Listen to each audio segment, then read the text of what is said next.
पिछले एपिसोड में हमने देखा लुचैन एक दोराहे पर खड़ा था जहां से दो अलग अलग रास्ते शुरू होते थे और वो माउंटेन ऑफ बीस्ट को चुनता है।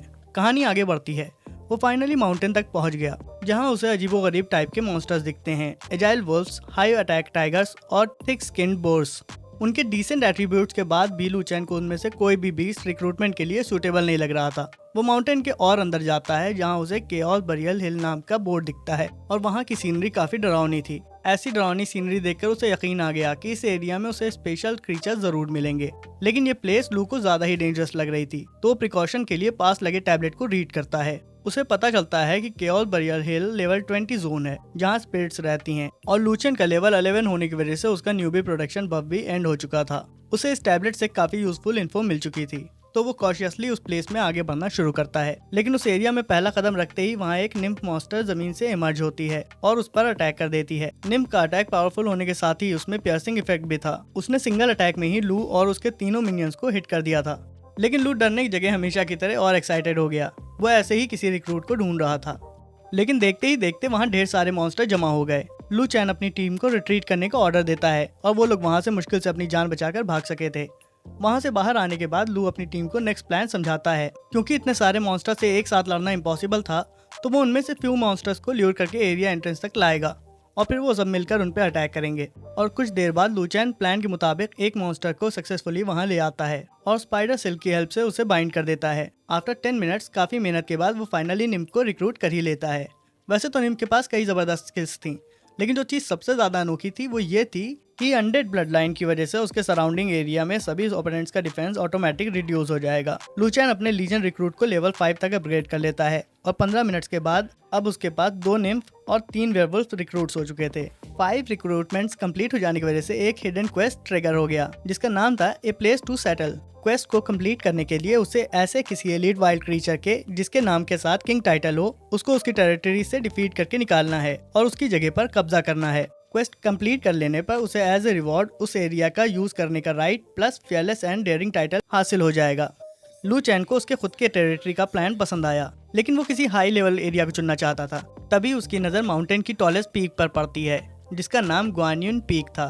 क्योंकि वो वहाँ एक्सप्लोरेशन के लिए पहले ही जा चुका था, तो उसे मालूम था कि उस पीक पर level 25 white stripe tiger king रहता है, तो वो लोकेशन उसे बेस्ट लगती है। वो टाइगर किंग से बैटल के लिए पहुंच गया, लेकिन फॉर्चुनेटली उसके साथ कोई मिनियन नहीं थे। लुचैन अपनी टीम को टैक्टफुली डिप्लॉय करता है और उस पर अटैक करना शुरू कर देता है। बॉस के अटैक्स इतने ज्यादा पावरफुल थे कि अगर लुचैन हेल्थ पोशंस और रिक्रूट को यूज न करता तो कभी भी उसे डिफीट न कर पाता।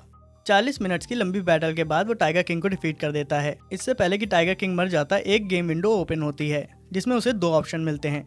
या तो वो टाइगर किंग को मारकर रेगुलर रिवॉर्ड ड्रॉप ले सकता था या फिर उसे इस एरिया से एक्सपेल करके क्वेस्ट को कंप्लीट कर सकता था। लुचैन सेकंड ऑप्शन चूज करता है और उसका क्वेस्ट कंप्लीट हो चुका था। अब एज अ रिवॉर्ड वो ग्वानियन पीक का मालिक बन चुका था और उसे न्यू टाइटल भी मिल गया था। कुछ ही देर बाद उसके सामने एक और मिशन आता है। उसे ग्वानियन पीक को सभी मॉन्स्टर से क्लियर करना होगा, जिसके बाद वो उस प्लेस को अपनी पसंद के हिसाब से रीनेम कर सकेगा। लेकिन न्यू मिशन स्टार्ट करने से पहले वो अपने रिवॉर्ड टाइटल का बेनिफिट चेक करना चाहता था। जैसा कि हम सब जानते हैं, ज्यादातर MMORPG गेम्स में टाइटल्स के साथ कोई ना कोई बफ भी जरूर मिलता है और लुचैन को इस न्यू टाइटल के साथ 20% HP इंक्रीज का बफ मिला था। यानी वो जब भी लेवल अप करेगा उसका जितना भी HP होगा उससे 20% प्लस। तो ये बफ काफी ज्यादा OP था। वो खुशी खुशी अपने न्यू मिशन पर निकल गया। लुचैन किसी लीडर की तरह बिल्कुल आगे आगे था और उसकी टीम उसके साथ पूरी जी जान लगाकर हंटिंग में जुटी हुई थी। और कुछ ही देर बाद उन्हें उनकी इस माउंटेन की फर्स्ट ड्रॉप मिल चुकी थी, और वो भी एक की जगह डबल ड्रॉप्स। लुचैन अपनी टीम से कहता है कि हम सभी को आज फुल एफर्ट के साथ हंटिंग करनी है, क्योंकि आज वो उन सभी के इक्विपमेंट्स को फुल्ली अपडेट करने वाला है। 1 आवर लेटर लुचैन सक्सेसफुली लेवल 12 रीच कर चुका था।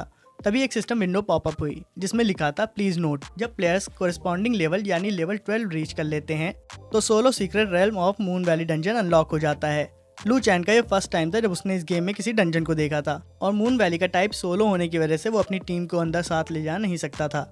तो वो उनसे कहता है कि तुम सब बाहर रहकर ये हंटिंग जारी रखो, और एडवाइस देता है कि एक साथ बहुत सारे मॉन्स्टर से फाइट न करना, और हेल्थ जब 40% बिलो हो जाए तो रेस्ट कर लेना। टीम को सेटल करने के बाद वो डंजन पोर्टल के पास गया, जहां उसे मालूम होता है कि वो इस गेम का फर्स्ट प्लेयर है जिसने मून वैली डंजन एक्टिवेट किया है। तो उसे गेम की तरफ से एक एक्सक्लूसिव ऑफर दिया जाता है। अगर वो अपने किसी इक्विपमेंट को एंटर करने से पहले गिव अप करेगा यानी सेक्रीफाइस करेगा, तो उसे उससे बेहतर क्वालिटी के इक्विप्स रिवॉर्ड में मिलेंगे। शुरुआत में तो वो किसी वेपन या आर्मर को देने की सोचता है, लेकिन बाद में वो कुछ सोचकर upgrade materials as a sacrifice दे देता है। अब वो डंजन में एंटर होता है और डंजन एम्बियंस को देखकर काफी इंप्रेस था। तभी एक ग्लोबल अनाउंसमेंट शुरू हो जाती है। Player I am only wild ने level 12 secret realm of Moon Valley discover करके मून पायनियर टाइटल ऑब्टेन कर लिया है और मून डंजन ऑफिशियली ओपन हो चुका है। और जो भी प्लेयर्स डंजन्स के सीक्रेट ट्रेजर के लिए कम्पीट करना चाहते हैं वो इसमें पार्टिसिपेट कर सकते हैं।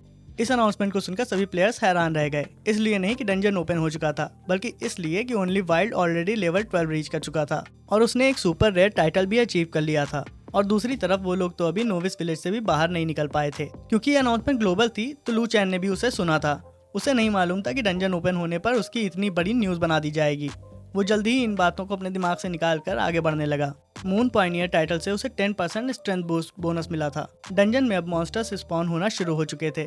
शुरुआती डंजन होने के बावजूद उस डंजन के मॉब्स मून वुल्फ्स काफी स्ट्रॉन्ग थे, लेकिन उनको किल करने पर रिवॉर्ड भी उतने ही उम्दा क्वालिटी के मिल रहे थे और ज्यादा एक्सपीरियंस गेन की वजह से वो जल्दी ही लेवल अप हो गया। डंजन में उसकी प्रोग्रेस डंजन के बाहर के मुकाबले काफी ज्यादा फास्ट थी। उसके सभी एट्रीब्यूट्स सिग्निफिकेंटली इंप्रूव हो चुके थे। फिर भी अभी उसका दिल डंजन से भरा नहीं था, क्योंकि हर डंजन का एक बॉस तो होता ही है और वो उसी बॉस को ढूंढ रहा था। और जल्दी ही उसकी ये ख्वाहिश भी पूरी हो गई।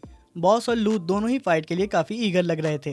वो बगैर टाइम जाए किए फाइट में लग गए। लूचैन बॉस को मॉक करता है। वो कहता है तुम मून वुल्फ बॉस के बजाय मून डॉग ज्यादा लग रहे हो। लू चैन की ट्रिक काम कर गई। रेज की वजह से बॉस के प्रिसाइज अटैक्स अब रैंडम ब्लोज में बदल चुके थे और कुछ ही मिनट्स में उसने बॉस को डिफीट कर दिया, जिसमें उसे 4000 experience points plus 15 fifth stage talent और क्वालिटी पॉइंट्स हासिल हो गए। अब वो पहले से भी कहीं ज्यादा रिच हो चुका था। दूसरी तरफ प्लेयर्स को सीक्रेट मून रेल्म डंजन के क्लियर होने की अनाउंसमेंट नोटिफिकेशन मिली। इस न्यूज को सुनकर सभी सैड थे, क्योंकि उन्हें उस डंजन को देखने का भी मौका नहीं मिल पाया और न जाने दोबारा वो डंजन कब ओपन होगा। लूचन डंजन से बाहर आया और अपग्रेड मटेरियल सेक्रीफाइस की वजह से उसे बहुत सारे high level upgrade materials reward में मिले थे। वो उनसे सबसे पहले अपने लीजन रिक्रूटमेंट ऑर्डर को अपग्रेड करता है। अब वो 10 मॉन्स्टर को रिक्रूट कर सकता था और साथ ही अब उसे एक न्यू रिक्रूटमेंट रैंक सिस्टम मिलता है। अब वो अपने रिक्रूट्स में से किसी एक को प्रमोट करके स्क्वाड लीडर बना सकता था, जो कि 5 रिक्रूट्स की टीम को उसकी जगह लीड करेगा। और इसी के साथ एक और न्यू मिशन अनलॉक हो गया, जिसकी रिक्वायरमेंट ये थी कि उसे 500 ट्रीज कट करने हैं और 500 यूनिट्स रॉक कलेक्ट करके उसे अपनी टेरिटरी में अपनी टीम के लिए एक कैंप बनाना होगा। टास्क कंप्लीट हो जाने पर रिवॉर्ड में उसे 3rd large scale defence formation और 4 sided mysterious armour guardian formation मिल जाएगी। लूचन सेफ हेडक्वार्टर के बारे में सुनकर इतना एक्साइटेड था कि उसने फौरन 5 और न्यू रिक्रूटमेंट कर ली। वो उन सभी को 500 ट्रीज और स्टोन्स कलेक्ट करके लाने का ऑर्डर देता है और जितनी जल्दी वो सभी मिलकर काम खत्म करेंगे उतनी ही जल्दी वो सब दोबारा लेवल अप करने के लिए जा सकेंगे। 30 मिनट्स तक काम करने के बाद वो गेम से लॉग आउट हो गया। इतनी देर तक खेलने के बाद अब वो थक भी चुका था। लू चैन ने एक वीक से भी कम टाइम में 500,000 युआन अर्न कर लिए थे और अब उसकी लोअर बॉडी भी पहले से बेहतर कंडीशन में थी। वो अपनी थाइज में वार्म सेंसेशन बहुत अच्छे से महसूस कर पा रहा था। वो अपने और अपनी सिस्टर के लिए इस मनी से एक हाउस बाई करने का सोचता है, लेकिन 500,000 युआन एक बड़ा हाउस बाई करने के लिए बहुत कम थे। वो सोचता है फिलहाल इस अमाउंट से वो एक नॉर्मल साइज हाउस तो अफोर्ड कर ही सकता है। वो ऑनलाइन अपार्टमेंट्स ढूंढना शुरू कर देता है। उसे 400,000 युआन में एक अच्छे साइज का fully furnished and ready to move apartment मिल जाता है।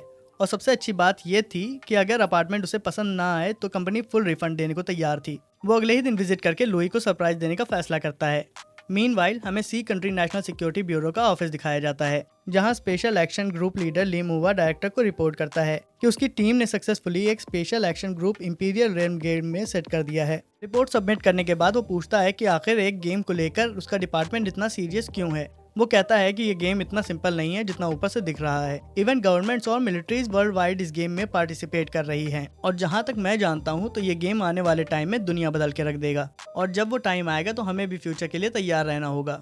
डायरेक्टर उससे गेम की प्रोग्रेस के बारे में पूछता है। वो बातों को घुमा देता है क्योंकि गेम बहुत ज्यादा हार्ड था और वो अब भी पॉइजनस फॉरेस्ट में ही अटका हुआ था, मगर उसके छुपाने पर भी डायरेक्टर उसकी सारी परेशानी को समझ चुका था और उसे उसकी परेशानी हल करने का एक रास्ता भी बताता है। वो कहता है कि जाओ और ओनली वाइल्ड को ढूंढो और तुम्हारे हाथों में तो पूरा नेशनल सिक्योरिटी ब्यूरो है, तो उसका पता लगाने में तुम्हें ज्यादा मुश्किल तो नहीं होनी चाहिए। और अब तुम्हारी पूरी टीम का नेक्स्ट मिशन है ओनली वाइल्ड से फ्रेंडशिप करना। नेक्स्ट डे लूचैन प्रॉपर्टी डीलर के पास जाता है, जहाँ एक स्टाफ उसे ग्रीट करती है और ग्रीट करने के बाद वो उसे अपार्टमेंट दिखाना शुरू कर देती है। हम देखते हैं कि 3 लोग लू चैंग पे नजर रखे हुए थे। उन्हें यकीन ही नहीं आ रहा था कि legend player only wild real world में एक क्रिपल आदमी है। वो लोग ऐसे अचानक उससे मिलकर फ्रेंडशिप करने के लिए तो नहीं कह सकते थे, तो वो किसी अच्छे मौके की तलाश में लग गए। लूचन अपार्टमेंट का टूर कर रहा होता है। अच्छे से चेक कर लेने के बाद स्टाफ से अपार्टमेंट की पेपर वर्क स्टार्ट करने को कहता है। फॉर्चुनेटली वहाँ एक पिंक हेयर गर्ल आकर लूचैन को वो अपार्टमेंट लेने से मना कर देती है। अकॉर्डिंग टू हर, इस बिल्डिंग में अच्छे मटेरियल का यूज नहीं किया गया है और ये बिल्डिंग कभी भी कोलैप्स हो सकती है। उसकी बातें सुनकर लूचैन के साथ साथ बाकी बायर्स भी अब इस अपार्टमेंट को लेकर अपनी जान को खतरे में डालना नहीं चाहते थे। स्टाफ हालात को खराब होता देख सिक्योरिटी गार्ड्स को बुलाती है और उस लड़की को बिल्डिंग से उठाकर बाहर फेंकने को कहती है। गार्ड शक्ल से ही बदमाश लग रहे थे। एक गार्ड का पैर लूचैन की व्हीलचेयर से टकरा गया और उसने लूचैन को गालियां बकनी शुरू कर दी और उस गर्ल को बाहर फेंकने ही वाले थे कि लूचैन उन्हें उस लड़की को छोड़ने के लिए कहता है। अब उस लड़की को छोड़कर वो लोग लूचैन से ही लड़ने लग गए, लेकिन लूचैन व्हीलचेयर पर होने के बाद भी उन सबसे अकेला ही आसानी से लड़ पा रहा था। इस बात से उन गूंज के अलावा खुद लूचैन भी काफी हैरान था। उसकी रिएक्शन स्पीड नॉर्मल लोगों के मुकाबले काफी तेज थी। गूंज अपनी बेइज्जती से खिसिया गए और उन्होंने लू की व्हीलचेयर को ढकेलने की कोशिश की, लेकिन एंड टाइम पर वहां ली मूवा अपनी टीम के साथ पहुंच गया। फिर उसने गूंज के साथ साथ स्टाफ की भी कायदे से पिटाई कर दी। सारी चीजें खत्म होने के बाद मूवा लूचैन को उस बिल्डिंग से लेकर बाहर जाने ही वाला था कि वहां उस कंपनी का मैनेजर आ जाता है जिसका नाम वान था। वो ली मूवा को धमकी देने लगता है, लेकिन मूवा उल्टा उसे थ्रेट करता है कि वान उनके रास्ते में बिल्कुल भी ना आए। लेकिन हर दो कौड़ी के विलन की तरह वो भी अकड़ दिखाने लगता है और अपने बाकी स्टाफ की तरह पिटने के बाद ही मानता है। उसके बाद वहाँ पुलिस आ जाती है और उन्हें अरेस्ट करती है, एटसेट्रा एटसेट्रा। इससे पहले कि वो लोग वहाँ से निकलते, वो पिंक हेयर वाली गर्ल उनका शुक्रिया अदा करती है और इससे पहले कि बातें और ज्यादा लंबी होती, मूवा मामले को संभाल लेता है और कुछ देर बाद वो सब एक रेस्टोरेंट में एक वीआईपी रूम में बैठकर बातें कर रहे थे। लू पूछता है कि तुम लोग कौन हो। मूवा कहता है सॉरी, लेकिन मैं अभी अपनी आइडेंटिटी आपके सामने रिवील नहीं कर सकता और हम आपसे इसलिए मिलने आए हैं क्योंकि इंपीरियल गॉड रेल में एक प्लेयर है जिसका नाम है आई एम ओनली वाइल्ड और हमें उसकी हेल्प चाहिए। लू चैन पूछता है तुम्हें ऐसा क्यों लगता है कि मैं उस प्लेयर को ढूंढ सकता हूँ। लू ख्यालों में खो गया कि शायद इन लोगों को उस पर शक है। तभी मूवा अपना अप्रोच बदलता है और कहता है उसके साथ साथ 500 प्लेयर्स स्नेक टाइड के सामने ट्रैप्ड हैं और उस प्लेस को पार करने के लिए उसे ओनली वाइल्ड की हेल्प चाहिए। और अपनी सिंसियरिटी शो करने के लिए वो लू चैन के सामने एक वीआईपी कार्ड प्रेजेंट करता है और कहता है हमारी हेल्प करने के बदले इस कार्ड से आप कोई भी विला या डायमंड मैनर बाई कर सकते हैं। लू कहता है इतने छोटे से काम के लिए इतना बड़ा रिवॉर्ड क्यों। मूवा उसे समझाता है इंपीरियन गेम अभी जस्ट स्टार्ट हुआ है और जैसे जैसे गेम इम्प्रूव होगा वैसे वैसे डिफिकल्टीज और न्यू एरियाज भी अनलॉक्ड होंगे, तो ये गिफ्ट उसकी आने वाली मुश्किलों में भी हेल्प करने के लिए है। पहले तो लू मना कर देता है, लेकिन मूवा के काफी परसुएट करने के बाद वो मान गया और वहाँ से जाने लगा। लेकिन जाने से पहले वो मूवा को 7 to 7:30 के बीच स्नेक टाइड के पास आने के लिए कहता है और ये कहकर वो वहाँ से चला गया। 7 बजते ही मूवा की गिल्ड प्रॉमिस प्लेस पर पहुंच चुकी थी।